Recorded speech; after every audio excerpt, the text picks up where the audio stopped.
In a cramped rooftop room above a noisy, filthy neighborhood, a young man slurps instant ramen and counts the coins of his failures. His name is Bong Joo-hyuk, 25 years old, drowning in debt, working 3 part-time jobs, and convinced that life has nothing brighter in store for him than another shift and another overdue payment. Then, without warning, a voice calls his name. Bong Joo-hyuk, you have awakened. Pain flares, confusion crashes over him, and a status window appears before his eyes, declaring him a player of the Black Tower with the trait Summon. In a world where awakenings are rarer than winning the lottery, they're also far more deadly, for the tower devours the reckless with monsters, traps, poison, and fire. Joo-hyuk, a self-proclaimed coward who avoids walking under construction scaffolds, knows this better than anyone. He has spent his life lecturing himself on how not to die. Curious and shaken, he tries out his skill, Random Summon, despite the common knowledge that skills do not work outside the tower. Yet the air splits, light flares, and from nothing steps not a spirit, not a golem, but a man. Grinning like he has known ramen and television all his life, this stranger casually asks for a bite of noodles, coughs on mild udon as if it's some infernal spice, and immediately brands himself in Joo-hyuk's mind as a one-bite moocher. But when Joo-hyuk checks his status, the truth slams into him. This is no ordinary man, but an SR rank human summon.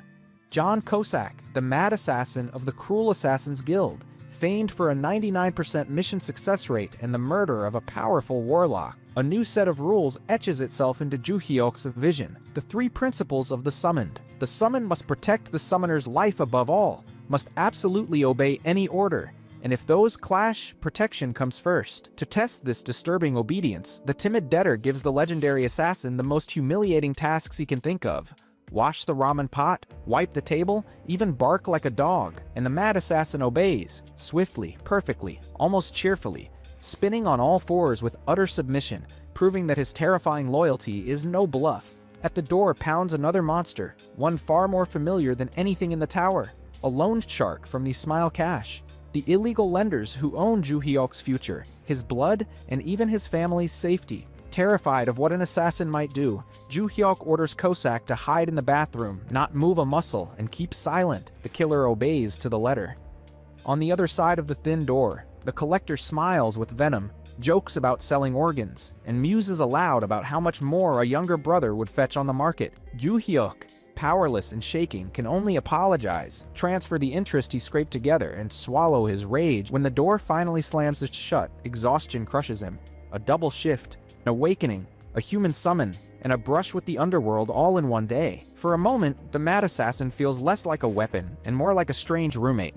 Cossack asks if he can watch TV, and fills the cramped room with the ordinary sound of someone else breathing and reacting, turning Joo-hyuk's lonely rooftop into a place that feels almost warm. As sleep drags Joo-hyuk under, he thinks how comforting it is not to be alone, even if just for 6 hours. Morning comes, the alarm screams, and a message confirms what he already senses. John Cossack has been unsummoned. The duration is over. Then the news broadcast cuts through his drowsiness like a blade. In Jongno-gu, at the office of an illegal private lender called Smile Cash, 3 people have been found, decapitated, their severed heads carefully decorated with red ribbons like grotesque presents. The name of the company, the number of victims, the grisly wrapping, it all snaps together in Joo-hyuk's mind with icy clarity. The same Smile Cash that owns his debt, the same men who laughed about selling organs, now lie dead, their ends echoing the twisted gifts from the assassin's final memory. In that instant, Bong Joo-hyuk understands the truth. He has not summoned a quirky companion or a harmless helper.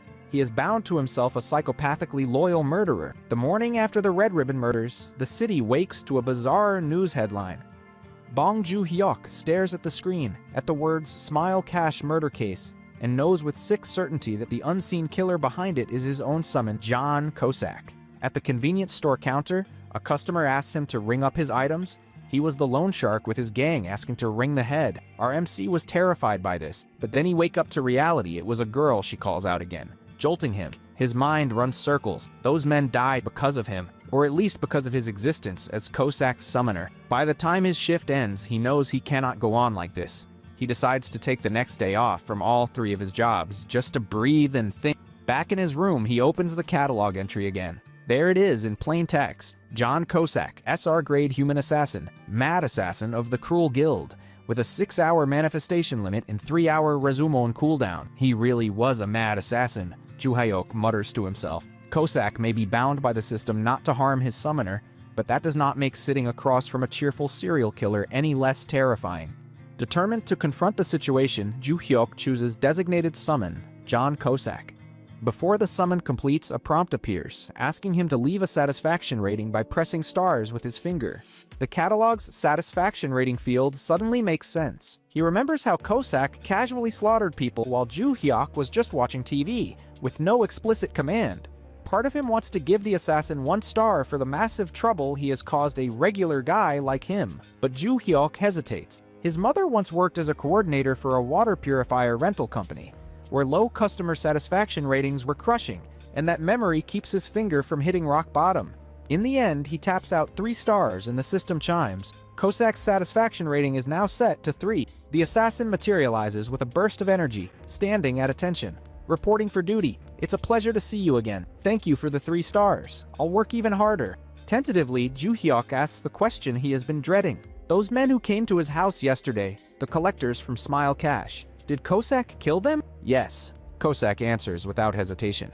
He took care of them right before he was unsummoned. Ju Hyuk's heart lurches. The TV murderer, the unseen psychopath behind the bizarre case. That is the man standing in front of him, smiling like a loyal dog. He forces himself to calm down, reminding himself that at least Kosak cannot hurt him. Then he asks the next practical question. How did Kosak even know where their office was? Kosak explains, almost proudly, that he planted a tracker's mark on the loan sharks when they barged into Ju Hyuk's home. It is a skill, he says, used because they were a threat. Why go that far? Ju Hyuk demands. Kosak answers with chilling logic. It is best to eliminate threats in advance. Ju Hyuk protests that he never ordered any of this. Kosak simply points to the 3rd clause of the 3 principles of the summon. The principles say, the summon must protect the summoner's life above all else. The summon must absolutely obey the summoner's orders. If those conflict protection takes precedence, if Ju Hyuk ordered him to kill his own summoner, for example, Kosak would disobey. That, he confirms, is how the system works. But there was no immediate danger from the collectors, Ju Hyuk argues. Wasn't killing them purely Kosak's judgment? Kosak admits that the 3rd clause can be interpreted in many ways. From his perspective, those men were a future threat that would eventually endanger Ju Hyuk's life, so eliminating them now was perfectly reasonable. To Ju Hyuk, it is not reasonable at all.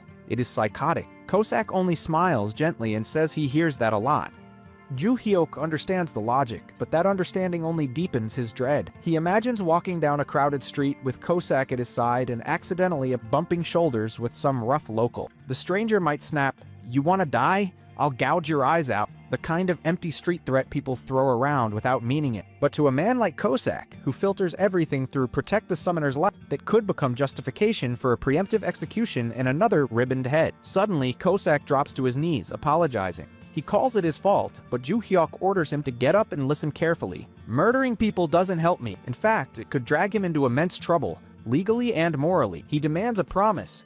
Unless there is a knife literally at his throat, Kosak is not to kill people based on mere suspicion. Kosak hesitates, saying he cannot truly promise such a thing, but finally salutes and claims he will use his best judgment. That, of course, is exactly what worries Ju Hyuk. Kosak's judgment is the problem. As the conversation shifts, Kosak asks if Ju Hyuk has considered climbing the tower. The question lands heavily. After all, awakening is supposed to be a once-in-a-lifetime chance, and the tower is where fortunes and legends are made. Ju Hyuk admits the opportunity is real, but he also admits plainly that he is scared of the danger, of the countless ways to die, of his own lack of courage. He asks if there were other summoners before him, others who called Kosak forth. Yes, Kosak says. They were strong and brave. Heroes who used their awakened abilities to save the world. Compared to them, Ju Hyuk feels ashamed. He confesses that he does not have the bravery to risk his life like that he is, in his own words, a pathetic coward. Kosak stares at him for a moment. Then his face lights up and he declares Ju Hyuk to be the greatest summoner of all. Baffled, Ju Hyuk asks what he means. Kosak answers that a summoner's greatest virtue is safety first. Bravery, he explains, is poison. A brave summoner is a dangerous summoner because they might die at any time. And if the summoner dies, their summons can never come out into the world again. So the ideal summoner in his eyes is not a fearless hero, but a cautious survivor. Don't you worry, Kosak says. I'll handle all the dirty work. You just lay low and live a long, long life. Summoner Bong. That night, sleep does not come easily. Ju Hyuk lies awake, turning over the same question again and again. Should he climb the tower or not? On one hand, he tells himself he should simply be grateful. His debt vanished along with the debt collectors. He could walk away from all this and live a safe, normal life, working steady jobs and staying out of danger. He tries to convince himself that if he just works hard, everything will slowly get better. But reality does not bend so easily. The next day, he calls his father. They talk about rehab and the need to transfer to a bigger hospital, only for Ju Hyuk to hear that his mother has been fired. His father tries to sound upbeat, telling him not to worry too much and to visit when he can so they can share a meal. As the call ends, Ju Hyuk is left staring at his reflection, caught between guilt and helplessness. In that silence, a new thought forms. Just the first floor, he tells himself. He was ready with a bat in one hand and a shield in the other. He will go in, take a quick peek, and come right back out. If it is dangerous, he can retreat immediately. He already took the day off from work. Maybe this is the time to at least see what the tower is like. Before anything else, he turns to the one thing he still hopes to control, his summon. He wonders if he really has to stick with the Psycho Cossack. Random summon might give him someone different. Maybe, if luck is kind for once, he could draw a legendary special super rare ally. He attempts a random summon, and is met with a cold system refusal. Skill is on cooldown, unavailable for another 28 days, 11 hours, and some seconds, nearly a full month. In the end, he has no choice. With a flash of light, Cossack appears again, saluting and thanking him enthusiastically for the 5 stars this time, eager to serve. Ju Hyuk glances away, hoping Cossack does not realize he tried to replace him. Gathering his courage, he announces that he has decided they will enter the tower. Cossack reacts with delight and concern in equal measure. He calls the decision brave, then quickly corrects himself, saying bravery is bad for summoners and that a brief taste of the tower is a wise approach. He tells Ju Hyuk to throw away crude, pointless items. Once inside, Cossack will act as his guide. He promises to ensure a safe entry and a comfortable stay where Ju Hyuk will not need to lift a single finger. At last, the system window appears before Ju Hyuk's eyes. Do you wish to enter Korea's Black Tower? The currently accessible floor is floor 1. Cossack stands at his side like a loyal, if deeply alarming, bodyguard. Well then, shall we go? He asks. Ju Hyuk swallows, answers yep, and confirms. The world around them shifts as the system announces that they are entering floor 1 of Korea's Black Tower. And as the transition begins, some last flicker of panic spikes. Ju Hyuk trying to say, wait a second, even as the light takes them. The world bends and twists. Numbers shatter across Ju Hyuk's vision, light tearing him away from reality. When everything settles, he is standing in a dead, endless wasteland. This is the first floor of Korea's Black Tower. Bong Ju Hyuk, a man who has spent his entire life avoiding danger, has finally stepped inside. The sky feels wrong. The ground is cracked and lifeless. The moment he takes it all in, his stomach turns and he starts vomiting. Behind him, John Cossack remains calm. He speaks in a steady voice, telling Ju Hyuk that he will get used to it soon and urging him to move forward, beyond the safe zone. System windows begin to chime. Ju Hyuk's physical abilities are adjusted to match his level. Traits unlock. Combat skills become usable. Even at level 1, his body feels different.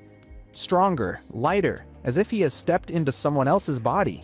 A mission window appears. Defeat 5 fat grubs with tough skin within 2 hours. Failure means death or abandonment. Ahead of him, bloated worm-like creatures crawl across the cracked earth, their bodies dragging heavily behind them.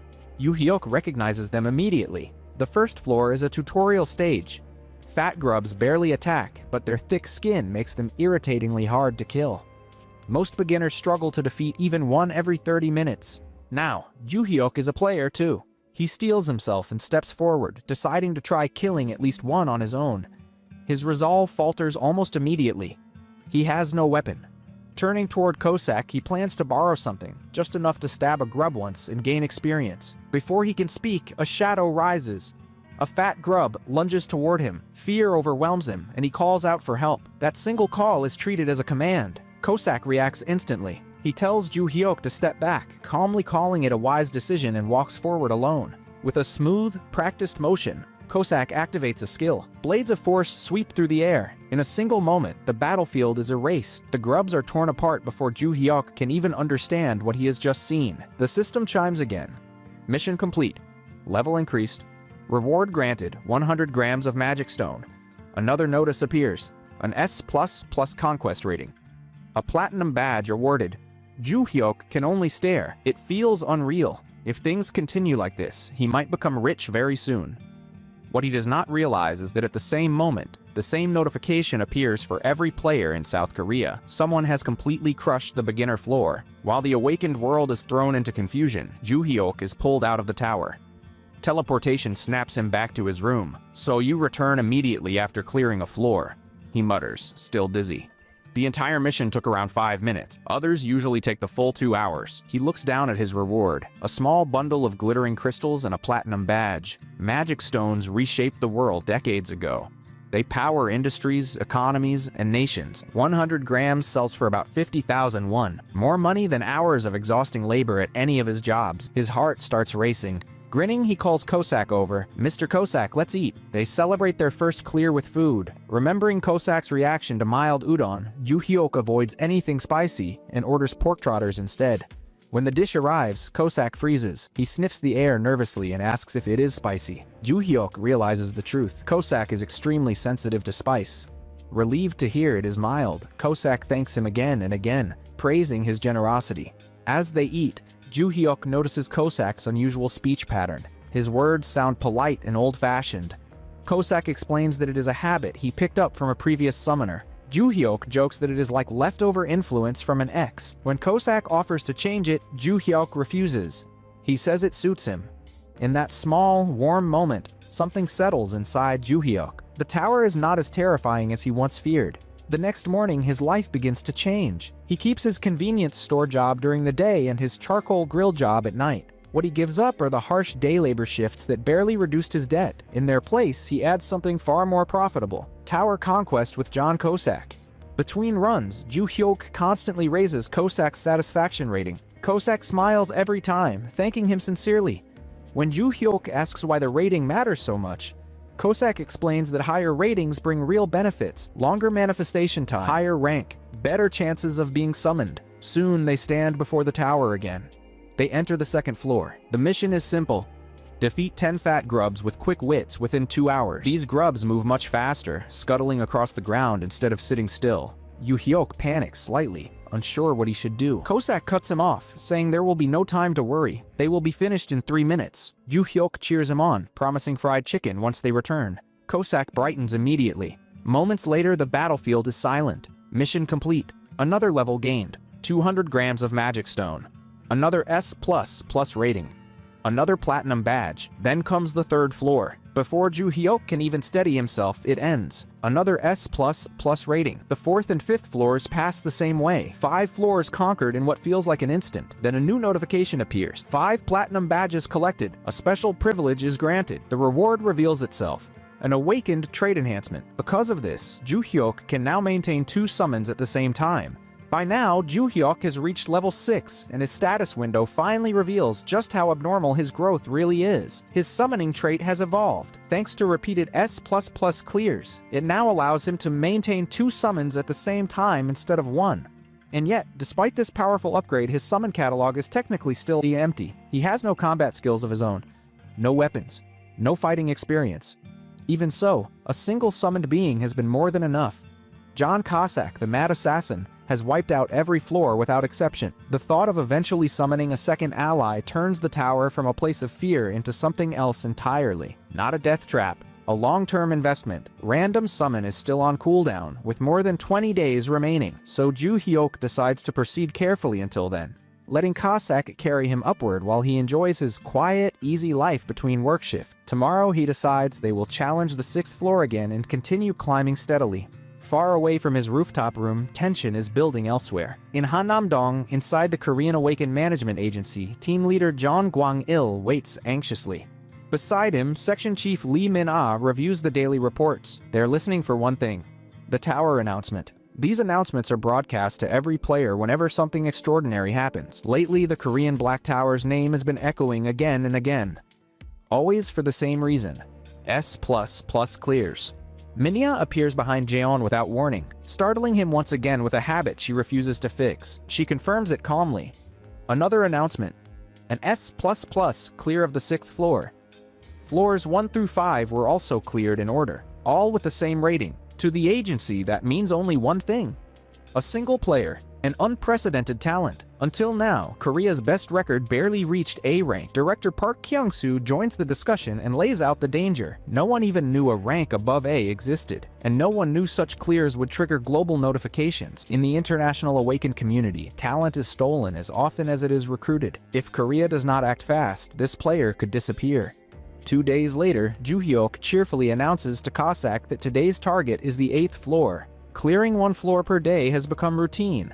Up to the 10th floor is considered the end of the beginner phase, and for Joo-hyuk, everything has been smooth. The 8th floor mission is simple: defeat 10 Red Thorn Frog Warriors. Cossack eliminates them with ruthless efficiency. The system responds as always. Mission success. Level up. 800 grams of magic stone. Tower exclusive healing potions. Another S++ rating. Another platinum badge. Joo-hyuk thanks Cossack, insisting again that he does nothing except enter and exit the tower. Cossack disagrees. Just entering, he says, is the hardest part. Still, he warns Joo-hyuk not to relax. From the latter half of the 10th floor onward, things will change.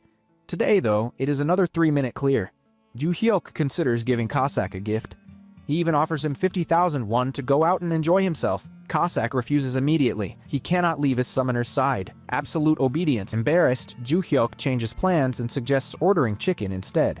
They choose the safest possible flavor: sweet, mild honey cheese butter. Afterward, Joo-hyuk checks his rewards more carefully. The healing potions are stored away, but the magic stones keep piling up. 3.6 kilograms in total. Nearly 1.8 million won. By the 9th floor, Joo-hyuk is already thinking about quitting his part-time jobs. The 9th floor monster is supposedly dangerous. For them, it is effortless.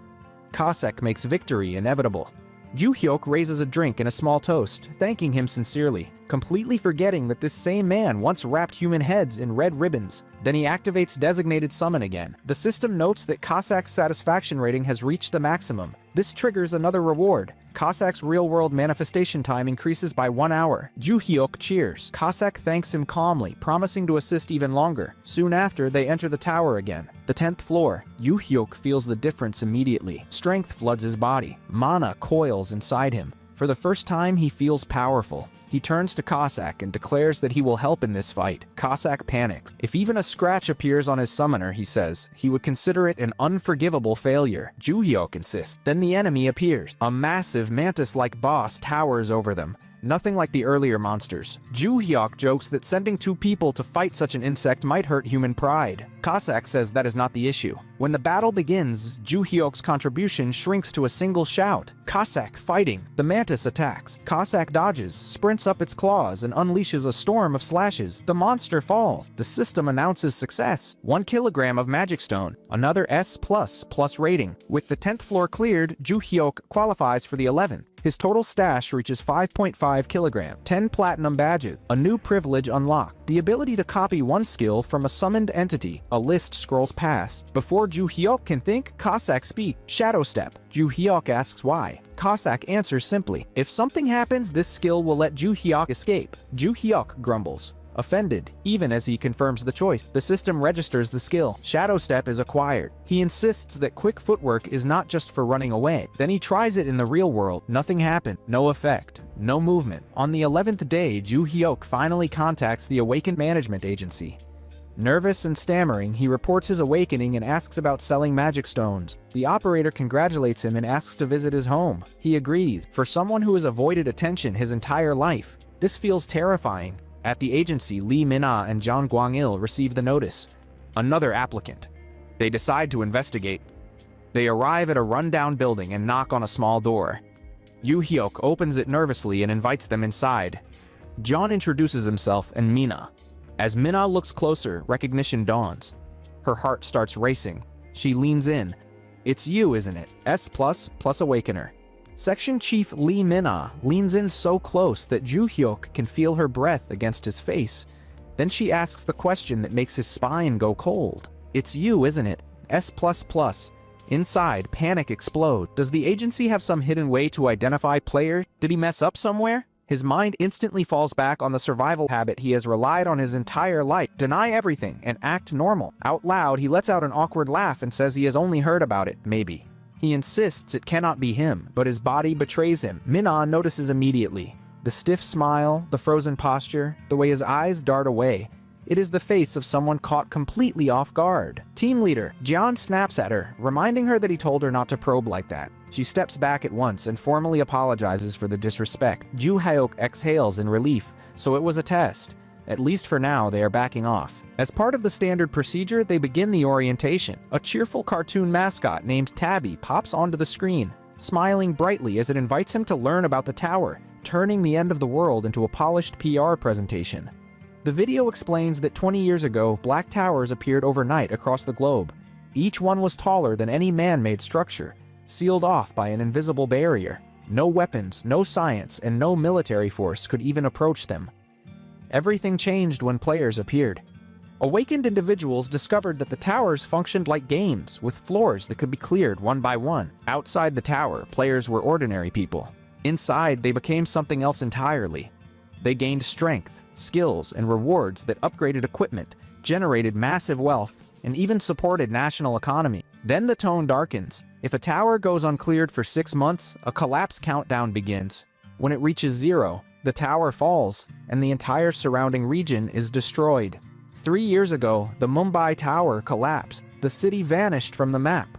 Korea, the video proudly claims, is lucky. It has only one black tower located deep in the mountains of Gangwon-do. With roughly 5,000 to 10,000 players, barely a fraction of the population, Korea has reached the 65th floor, just one floor behind the United States. The message is simple. Relax. Heroes are climbing for you. Newly awakened players like Ju Hyuk are told they are humanity's hope and encouraged to register officially and join the fight. The video ends. Ju Hyuk can only think how corporate it all sounded. Then the real questions begin. John asks if he is truly awakened. Ju Hyuk admits that he has entered the tower and cleared some floors. Quietly, almost reluctantly, he adds that he has reached the 10th floor. He places the magic stones he collected on the table. The room stiffens. The 10th floor lines up perfectly with the S announcements. Minna glances at him again and wonders aloud if he could really be the one. She asks if he has heard about the recent global announcement. Inside, Ju Hyuk gulps and tells himself to stay calm. Out loud, he laughs weakly and says, yes, he heard about it. He even praises the unknown player, calling them incredible, though his smile is clearly strained. His nervousness is obvious. Minna cannot decide whether he is just shy or deliberately playing dumb, but his constant fidgeting makes him look extremely suspicious. She moves on and explains their offer. Players are divided into 2 groups, the General Raid Team and the Elite Raid Team. General members operate freely, choosing their own schedules and climbing at their own pace. Elite members work directly with the agency, tackling higher floors while receiving funding, equipment, protection, and a steady salary. After all, outside the tower, players are still just people. To most, it would sound like a dream. To Ju Hyuk, it sounds like a nightmare spotlight. Then Minna asks the question that hits him the hardest. She has heard that he is a loner. Is it true that he has no friends? The words cut straight through him. He screams internally. He hates attention more than monsters. Then she adds that elite members are required to wear government body cameras during raids. That thought pushes him over the edge. He refuses. Stammering but firm, he says he will stay with the general team. He insists he is not talented, that higher floors are terrifying, and that he plans to stop at a safe level and quietly earn his share. To John and Minna, the answer is disappointing. Many players farm easy floors, but none admit it so openly. To them, resolve matters more than ability, and this man clearly lacks it. Still, they respect his choice aloud. They bow slightly and move to the final verification step. They ask him to enter the tower in front of them and do a quick run so he does not waste his daily entry. Ju Hyuk understands immediately. They're still testing him. He agrees and says it might take up to 2 hours. They reassure him there is no pressure and say they will wait comfortably. As he leaves, Minna quietly evaluates him. His posture is timid, his movements hesitant. She predicts he will give up around the 11th floor. She knows that floor well. The 11th floor is the centipede tunnel. Not difficult, but horrifying. 100 grotesque tunnel-tail centipedes must be killed. Someone like him will panic and retreat. Jian decides this is probably another dead end. Inside the tower, Ju Hyuk summons Cossack. The mission appears. Eliminate 100 tunnel-tail centipedes within 3 hours.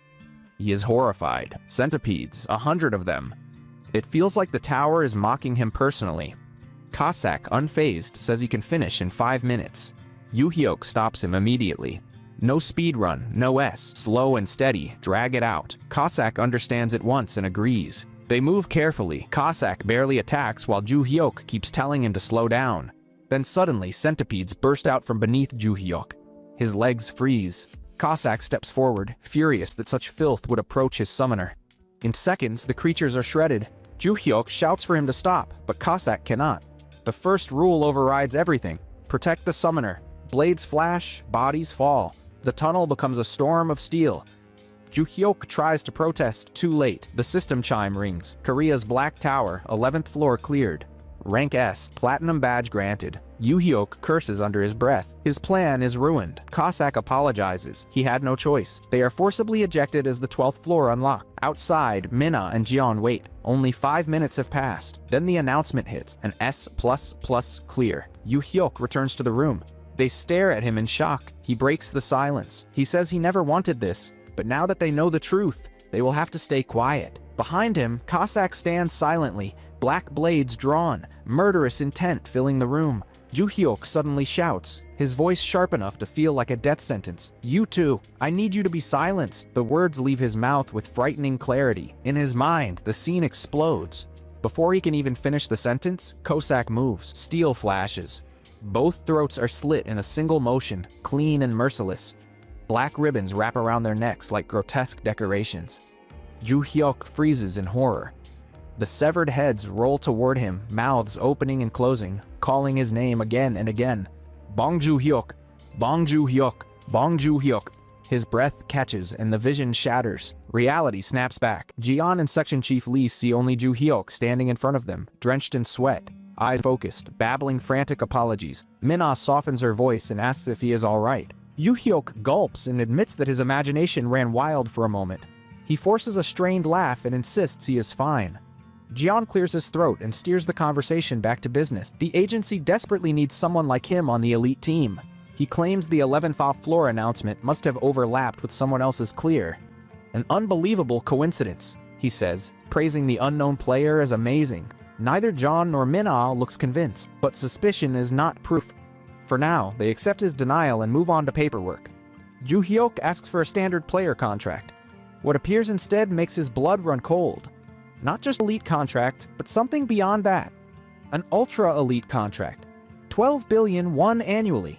Luxury housing. VVIP treatment. Complete security. Legal immunity that places him practically above the law.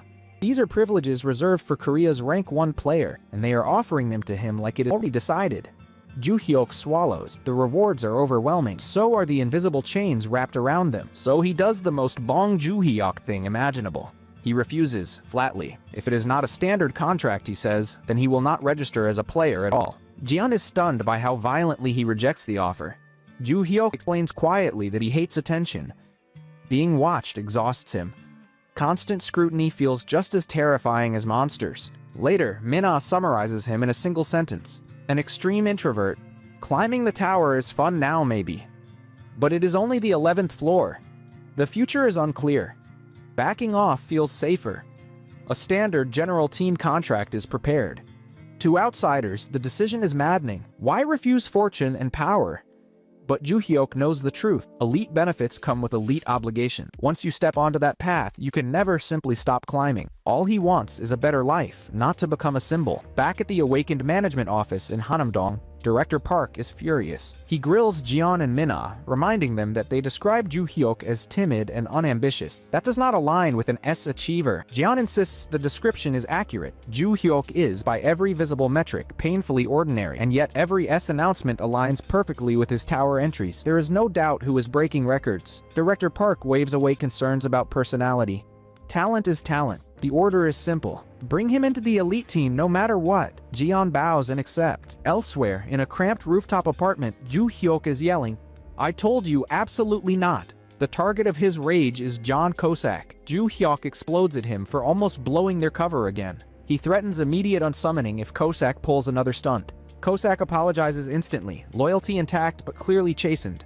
Then it is back to the tower. Floor 12. The mission is to defeat 20 Ice Icicle Spear Weasels within 3 hours. Ju Hyuk lays down strict orders. Slow, careful, no S. Cossack salutes and promises obedience. They step into the frozen floor. The cold bites deeper than expected. Even prepared, Ju Hyuk starts to shiver. Kosak notices immediately. He panics. To him, catching a cold might as well be a fatal disease. Ju Hyuk begs him to slow down. Too late. Kosak charges, shrieking about danger. Once again, the first principle overrides everything. Protect the summoner. The weasels die in a blur. The system announces another S clear. Later, when Manhwa casually asks if he cleared the 12th floor, he admits it. He adds weakly that maybe the 13th will be hard. The 13th floor is a hallway of traps. One mistake could shred him. Kosak refuses to linger. Blades tear through mechanisms before they activate. Another S. The 14th floor brings a giant eyeball bat with wide-range sonic attacks. Kosak eliminates it instantly. Another S. At this point, Ju Hyuk gives up resisting. Whatever happens, happens. Then the best part arrives. Money. He checks his balance. 4.75 million won deposited just now. Magic stones from floors 11 to 14 weigh 5 kilograms. In 14 days, he has earned over 7 million won. If he reaches the 20th floor, he can earn 1 million won a day. No taxes, no fees. The next day, he summons Kosak again. Satisfaction rating stays at a perfect 5. Kosak is deeply moved. This time, Ju Hyuk changes strategy. From the 15th floor onward, no more forced slow clears. The agency already knows enough. If another S comes, so be it. Floor 15 begins. 20 goblin workers, the first humanoid enemies, cunning enough to call reinforcements. Kosak warns him to hide. Then he vanishes. Using stealth, he moves like a ghost, killing without being seen. Ju Hyuk watches in awe. He wonders if he will be able to copy that skill someday. The mission ends as expected. Success. Level up. Magic stones. Healing potions. Another S. This time, the reward is different. An owner emblem. He opens his inventory. 15 platinum badges gleam inside. The system announces a new privilege. At 5 badges, trait enhancement. At 10, skill copy. Now, at 15, a new window unfolds before him. A new reward appears in Ju Hyuk's inventory. An item called the Energy Shield Kit. The description alone feels like it was designed specifically for someone like him. A passive shield that automatically absorbs incoming damage. It only breaks after reaching a fixed limit, then fully recharges after 5 hours. Its durability increases as his level rises. To Ju Hyuk, it feels like wearing invisible full-body armor. Even better, it is not restricted to the tower. That single detail makes his chest loosen. Danger outside the tower suddenly feels survivable. Naturally, his thoughts drift toward money. If he sold it, how much would it be worth? 2 billion won? 3? For a brief moment, he seriously considers selling it immediately and quitting the tower altogether. Then another thought creeps in. If the reward for 15 badges is this absurd, what kind of monsters are waiting at higher milestones? He asks Kosak if clearing the 16th floor with another perfect run is possible. Kosak answers honestly, clearing it is feasible, but perfection is no longer guaranteed. From the 16th floor onward, difficulty spikes sharply. Even overwhelming power cannot promise flawless result. Ju Hyuk stares at the bracelet, torn between cashing out and pushing forward. Outside the tower, the silence has not gone unnoted. At the Awakened Management Administration, staff realize something strange. The global announcements have stopped. It has been 15 days since the last S notification. Their investigation shows that Ju Hyuk has been farming the 15th floor instead of advancing. Some scoff at this, calling it proof that such talent was wasted on a coward. Others, including Director Park, remain patient. They believe he is simply preparing. Then news arrives. Ju Hyuk has contacted the administration and requested access to the player shop. Park immediately assumes he has been farming money for equipment. It makes sense. When they visited his home, he had almost nothing. Feeling guilty for doubting him, Park issues an order. When Ju Hyuk arrives, he is to be allowed to buy whatever he wants, at near giveaway prices. Back in the tower, Ju Hyuk faces a different problem. He wants to test his new shield. Unfortunately, the only person nearby is John Kosak. With painful hesitation, he asks Kosak to stab him. The assassin reacts as if struck by lightning. He begs to be executed instead. Or dismembered, anything but harm his summoner. Ju Hyuk snaps that it is just a tiny test. Kosak refuses to listen, covering his ears and chanting that he cannot hear such blasphemy. Finally, Ju Hyuk does something incredibly stupid. He stabs himself. Only afterward does he realize he forgot to activate the shield. Pain explodes. Blood spills. Kosak loses his mind. He declares the arm cursed and prepares to sever it immediately as penance. Ju Hyuk barely restrains him. The tower's healing effect repairs the wound. Both of them are shaken. Kosak swears that this must never happen again. As always, Kosak finishes in under 10 minutes. Left alone, Ju Hyuk practices his own abilities. He activates Shadow Step. The world shifts. His body moves lighter, faster. Distance collapses. Position becomes fluid. Now he understands why Corsac insisted on this skill. It is perfect for evasion, repositioning, and survival. Lost in movement, he nearly forgets where he is. A goblin appears suddenly. Ju Hyuk panics and shouts for the shield. The encounter ends quickly, but the fear lingers. Moments later, Corsac returns. Seeing the aftermath, he scolds Ju Hyuk mercilessly, checks him for injuries, lectures him about the dangers of bravery. Still, something has changed. After 15 days of farming, Ju Hyuk is no longer completely helpless. The numbers prove it. 22.5 kilograms of magic stones, worth over 11 million won. Satisfied, he contacts the administration to visit the player shop. They agree immediately and insist on providing an escort. Despite wanting to refuse, he waits. Team leader Jian personally arrives to escort him. The treatment is unmistakably VIP. At the administration, his biometric data is registered so he can enter freely in the future. The player shop is pristine and completely empty.